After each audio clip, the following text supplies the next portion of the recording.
लोकसभा चुनाव 2024 की तारीखों का ऐलान हो गया है।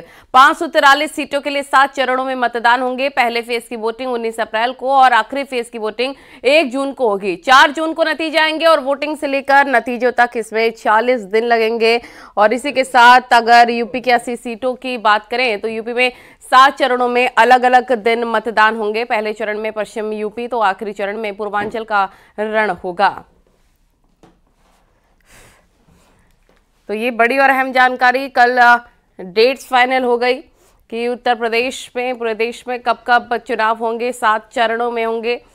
चुनाव का ऐलान हो गया है।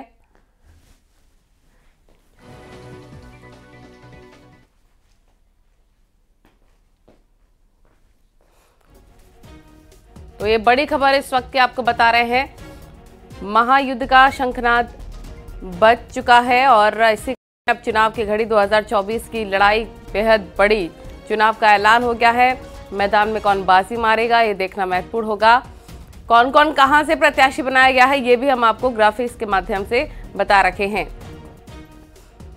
तो ये बड़ी और अहम जानकारी आपको हम बता रखे हैं। लोकसभा चुनाव 2024 की तारीखों का ऐलान हो गया है। 543 सीटों के लिए 7 चरणों में मतदान होंगे। पहले फेज की वोटिंग 19 अप्रैल को, आखिरी फेज की वोटिंग 1 जून को होगी और 4 जून को नतीजे आएंगे। वोटिंग से लेकर नतीजों तक इसमें 40 दिन लगेंगे। इसके साथ साथ अगर यूपी की 80 सीटों की लोकसभा की बात करें तो यूपी में 7 चरणों में अलग अलग दिन मतदान होंगे। पहले चरण में पश्चिम यूपी तो आखिरी चरण में पूर्वांचल का रण होगा।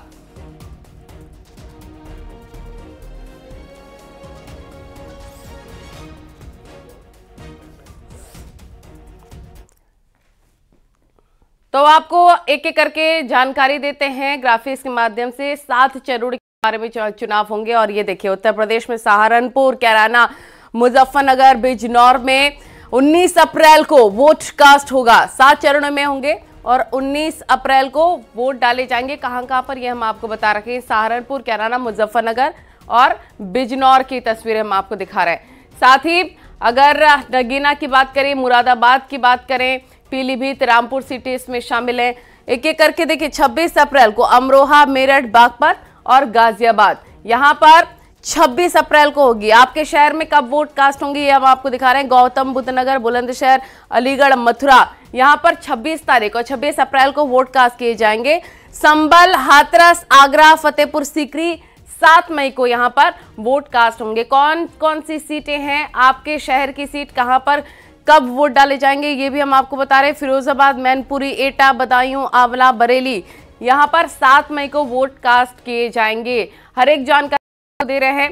कितनी सीटें आती हैं ये भी हम आपको बता रहे हैं। उत्तर प्रदेश चौथे चरण में 13 मई को शाहजहांपुर, लखीमपुर खीरी, सीतापुर, हरदोई और मिश्रिक सीट शामिल है। जहां पर 13 मई को देखिए उन्नाव, फर्रुखाबाद, इटावा, कन्नौज, कानपुर, अकबरपुर और बहराइच शामिल है। चौथे चरण में वहां चुनाव होंगे। 20 मई को 5वें चरण में मोहनलालगंज, लखनऊ, रायबरेली, अमेठी, जालौन, झांसी और हमीरपुर की सीट शामिल है। जहां पर 20 मई को ये देखिए 5वां चरण बांदापुर, फतेहपुर, कौशाम्बी, बाराबंकी, फैजाबाद और कैसरगंज और गोंडा 5वें चरण में यहां पर वोट कास्ट किए जाएंगे। 25 मई को देखे सुल्तानपुर, प्रतापगढ़, फूलपुर, प्रयागराज, अम्बेडकर नगर और श्रावस्ती की सीटें शामिल हैं। यहाँ पर 25 मई को वोट कास्ट किए जाएंगे। तो हर एक सीट के बारे में हम आपको जानकारी दे रहे हैं। 7 चरणों में कुल 7 चरणों में वोटिंग होगी। 4 जून को नतीजे आ जाएंगे और छठे और 7वें चरण में कौन कौन सी सीटें शामिल हैं, कहां पर कितने तारीख को मतदान होगा, ये हर एक जानकारी हम आपको दे रहे हैं।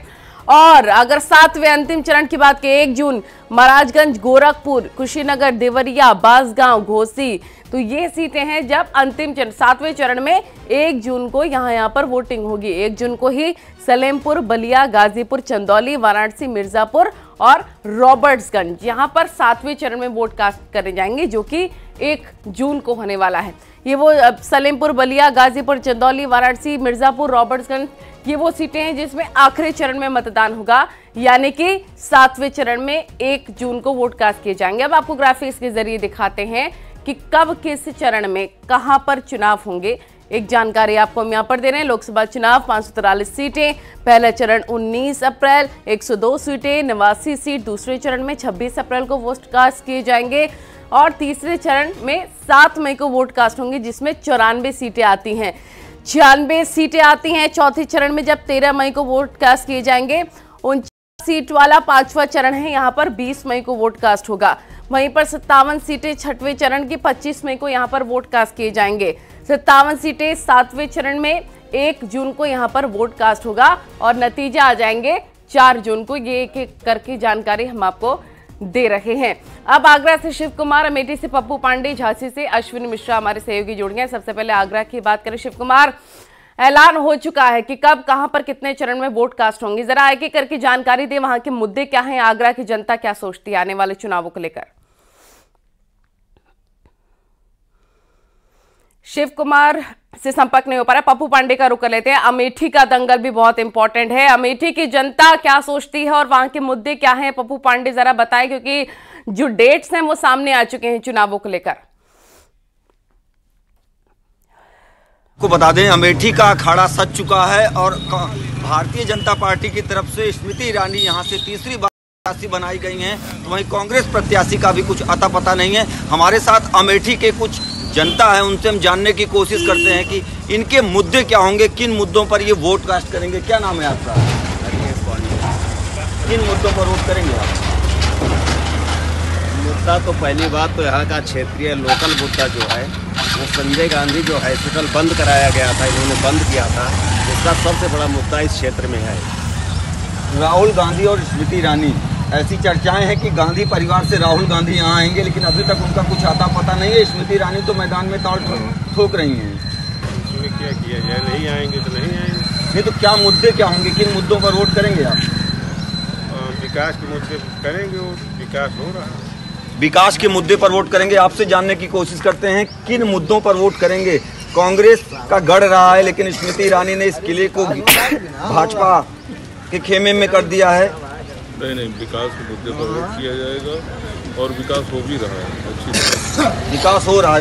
आपसे जानने की कोशिश करेंगे क्या मुद्दे हैं आपके? मेन मुद्दा विकास का ही है। अपने क्षेत्र में विकास हो, नाली नाला बन रहा है, ये सब मुक्त हो जाए, हॉस्पिटल की व्यवस्था ठीक हो जाए, यही ने करवाया। और क्या चाहिए? और हॉस्पिटल में सुचारू रूप से विकास तो हो ही रहा है, लेकिन कुछ कमियां हैं, उसको दूर करते हैं। आपसे जानेंगे 2024 में क्या मुद्दे होंगे, किन मुद्दों पर वोट करेंगे आप? किया जाएगा, हम लोग तो बीमारी है इसलिए सोच रहे हैं, व्यवहार भी अच्छा चल रहा है। और दूसरी चीज़ ये है, जैसे दीदी आई है, उजाला भी बनवाया, लाइट सफाई करवाई, तो हम उनसे कहेंगे कि हमारे संजय गांधी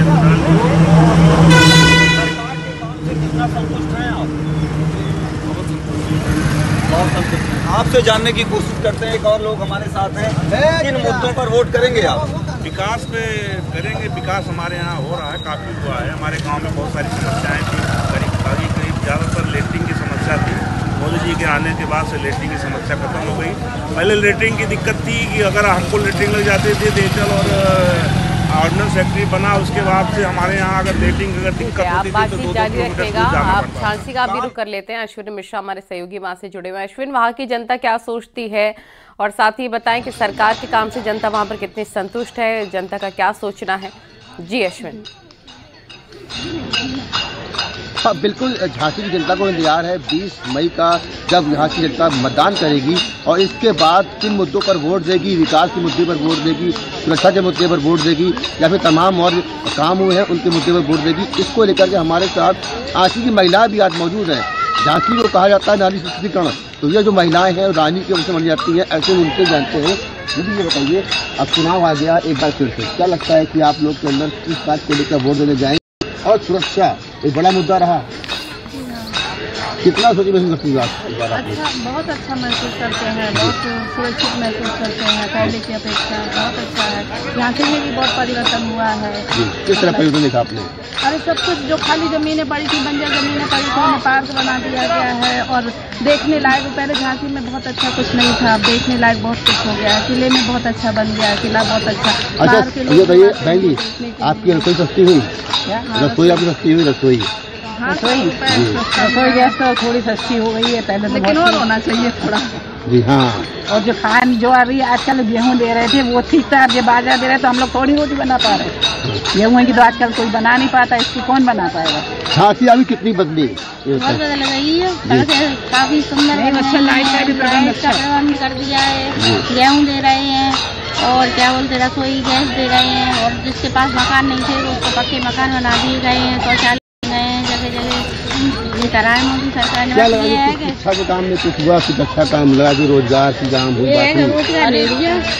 रोजगार की कमी है झांसी में और सब जगह रोजगार है, और ये जो सहारा का है वो पैसा मिल जाए तो सब लोग थोड़े संतुष्ट हो जाएं। शिक्षा के क्षेत्र में थोड़ा और अच्छा होना चाहिए, ताकि अगर सरकारी स्कूल अच्छे हो जाएंगे तो प्राइवेट बंद हो जाएंगे, क्योंकि प्राइवेट स्कूलों में इतनी लूट मची है। ये बड़े मुद्दे हैं, ये बड़े मुद्दे हैं झांसी के जो महिलाएं वहां पर सोचती हैं। आगरा का ताज नगरी का रुख करेंगे, शिव कुमार हमारे सहयोगी वहां से जुड़े हैं। शिव, जरा बताएं वहां के मुद्दे क्या हैं? अब तो तारीखों का ऐलान भी हो गया है, कितनी तैयारी है वहां पर, कितना जोश है?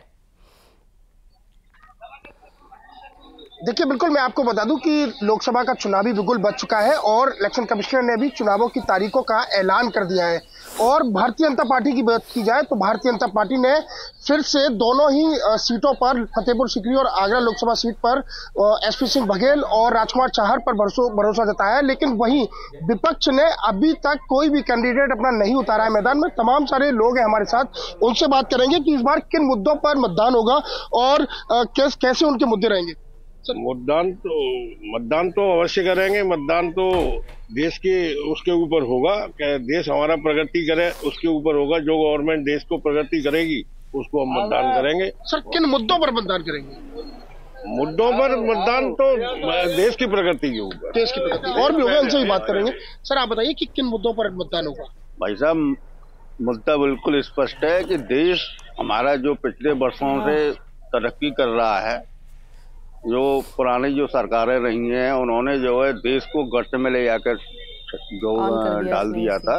आज हमारा देश बहुत स्पीड से प्रगति कर रहा है और हम तो भगवान से यही प्रार्थना करते हैं कि मोदी जी हमारे जिंदा रहें और कम से कम 5 साल तो और देश को चलाएं। 5 साल के बाद कम से कम हमारे बच्चों को इतना अच्छा भविष्य मिल जाएगा। हम लोग को जैसे हो गया तो हो गया। बिल्कुल, और भी है, उनसे भी बात करेंगे। सर, आप बताइए किन मुद्दों पर बात कर रहा है? चलिए, और भी है, उनसे भी बात करेंगे कि किस तरीके से यहाँ पर भारतीय जनता पार्टी ने अपने कैंडिडेट उतारे, लेकिन अभी तक विपक्ष ने नहीं उतारे। तो सर, क्या लगता है कि किन मुद्दों पर मतदान होगा? देखो, विपक्ष की मानसिकता दूसरी थी, जिसकी वजह से वो खुद ही अपने को इस लायक समझ नहीं रहे हैं कि बीजेपी के सामने चुनाव में आ सके। ये चुनाव तो एक तरफा ही होगा क्योंकि मोदी के कार्यकलाप अच्छे थे, लेकिन इस मोदी जी के कार्यकाल में सरकारी अफसरों द्वारा मध्यम वर्ग के व्यापारियों का उत्पीड़न बहुत हो रहा है, जो रुकना चाहिए।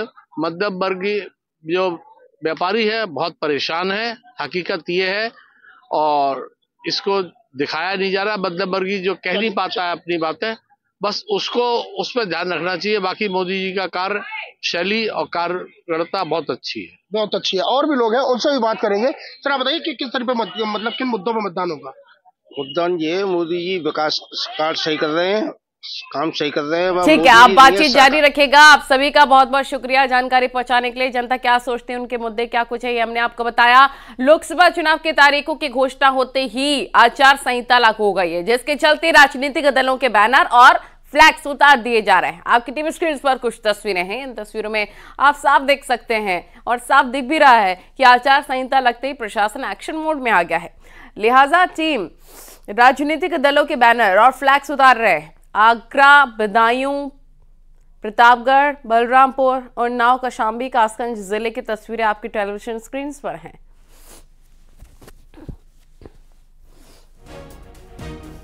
तो आचार संहिता लागू होते ही प्रशासन एक्शन में आ गया है। ये कुछ तस्वीरें आपको हम दिखा रहे हैं। आगरा, बदायूं, प्रतापगढ़, बलरामपुर, उन्नाव, कौशाम्बी, कासगंज और फतेहपुर की तस्वीरें।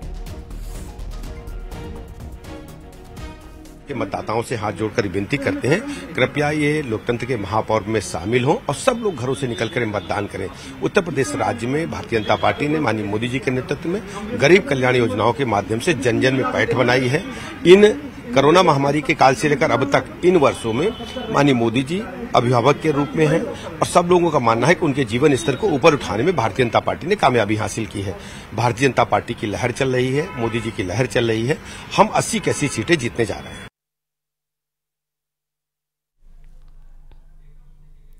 लोकसभा चुनाव को लेकर बीजेपी आज शाम उम्मीदवारों की तीसरी लिस्ट जारी कर सकती है। बीजेपी की तीसरी सूची में कई बड़े चेहरों की किस्मत का फैसला होगा। ऐसी चर्चा है कि बड़े पैमाने पर सिटिंग सांसदों के टिकट काटे जाएंगे और उनकी जगह नए चेहरों को मौका मिलेगा। आपको बता दें, बीजेपी ने अब तक अपने 276 उम्मीदवारों के नाम का ऐलान कर दिया है। पहले लिस्ट में 195, दूसरी लिस्ट में 72 उम्मीदवारों की घोषणा की गई है।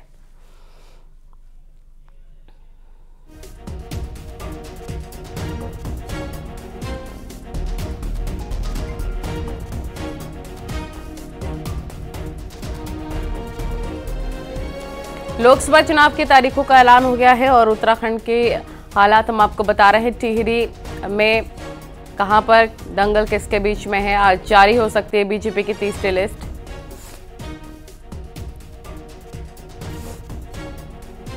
तो चुनावों के ऐलान के बाद से ही प्रशासन एक्शन मोड में नजर आ गया है।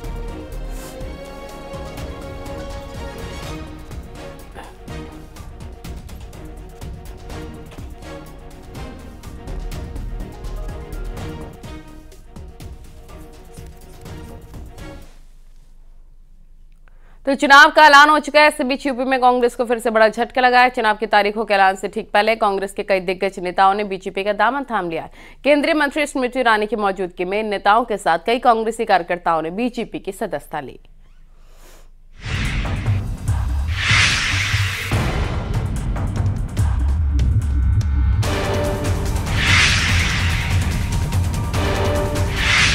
अमेठी की सांसद और केंद्रीय मंत्री स्मृति ईरानी लगातार अमेठी में डेरा जमाए हुए हैं। इसी बीच कांग्रेस पार्टी को एक बड़ा झटका लगा है। यूपी कांग्रेस के महासचिव रहे राजेश्वर प्रताप सिंह थौरी ने बीजेपी का दामन थाम लिया। अमेठी में कांग्रेस के बड़े चेहरे को सदस्यता दिलाने के बाद केंद्रीय मंत्री और सांसद स्मृति ईरानी ने कांग्रेस पर बड़ा हमला बोला। कांग्रेस पर निशाना साधते हुए स्मृति ईरानी ने कहा कि जो काम 50 साल में कांग्रेस नहीं कर पाई, वो काम 5 साल में भाजपा ने कर दिखाया। घर परिवार अगर क्षेत्र को मानते हैं तो कम से कम कार्यालय रुकते हैं। घर परिवार अगर क्षेत्र को मानते हैं तो कम से कम कोविड की विषम परिस्थिति में जब मौत मंडरा रही थी तब तो आकर यहाँ किसी जनता की सेवा कर देते, लेकिन तब भी नहीं थे जब दुख की घड़ी आई थी, तब भी नहीं थे जब चुनौती आई थी, तब भी नहीं आए किसी कांग्रेस के कार्यालय में जब यात्रा लेकर आए। तो जब वो खुद ही अपनी पार्टी से, अपने कार्यकर्ताओं से पल्ला झाड़ रहे हैं तो क्यों कोई व्यक्ति उनसे जुड़ेगा यहाँ। स्मृति ईरानी अमेठी में विकास परियोजनाओं को लेकर पहुंची थी। इसी दौरान कांग्रेस के दिग्गज नेताओं ने अपने कार्यकर्ताओं के साथ बीजेपी का दामन थाम लिया। कांग्रेस छोड़कर बीजेपी में आने वाले राजेश्वर सिंह के अलावा बाजार शुक्ल के पूर्व ब्लॉक प्रमुख दद्दन सिंह भी बीजेपी की नीतियों से प्रभावित होकर कमल के साथ आ गए। कांग्रेस से बीजेपी में आए राजेश्वर सिंह ने कहा है कि अमेठी की जनता को कांग्रेस ने हमेशा छला है। जैसा आप जानते हैं कि दीदी जी 5 साल हारने के बाद भी 5 साल वो जनता के बीच में बनी रही, क्षेत्र के बीच में बनी रही। कोरोना काल में भी उन्होंने हजारों नहीं लाखों लोगों की मदद की। उनके कार्यकर्ता सब लोग लगे रहे यहाँ पे। राहुल जी जब से चुनाव हारे आज एक बार भी नहीं दिखाई दी। कोरोना काल में उनके न कार्यकर्ता दिखे न वो दिखे। तो मैं इसी से प्रभावित होकर के और भी विकास से प्रभावित होकर के, मोदी जी के कार्यों से प्रभावित होकर, योगी जी के कार्यों से प्रभावित होकर के, दीदी जी के कार्यों से प्रभावित होकर हमने कांग्रेस छोड़ करके भाजपा ज्वाइन किया।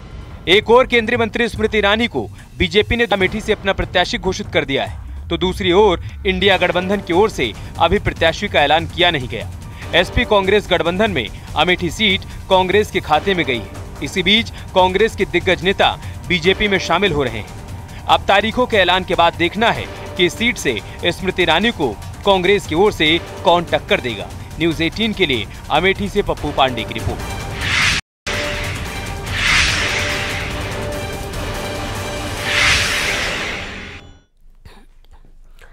और रामपुर के डूंगरपुर मामले में एसपी नेता आजम खान को दोषी करार कर दिया गया है। कोर्ट 18 मार्च को सजा सुनाएगी। सीतापुर जेल में बंद आजम खान को रामपुर एमपी एमएलए कोर्ट में पेश किया गया। इस मामले में आजम खान सहित 4 दोषी करार दिए गए हैं और इस मामले में कोर्ट ने 3 लोगों को बरी किया है। आपको बता दें कि डूंगरपुर बस्ती खाली कराने के मामले में 2 मई 2016 को मुकदमा दर्ज हुआ था। बड़ी खबर, अहम जानकारी इस वक्त की। रामपुर के डूंगरपुर मामले में एसपी के नेता आजम खान को दोषी करार कर दिया गया। 18 मार्च को कोर्ट सजा सुनाएगी। सीतापुर जेल में बंद आजम खान को रामपुर एमपी एमएलए कोर्ट में पेश किया गया है और इस मामले में आजम खान सहित 4 और दोषी करार किए गए हैं।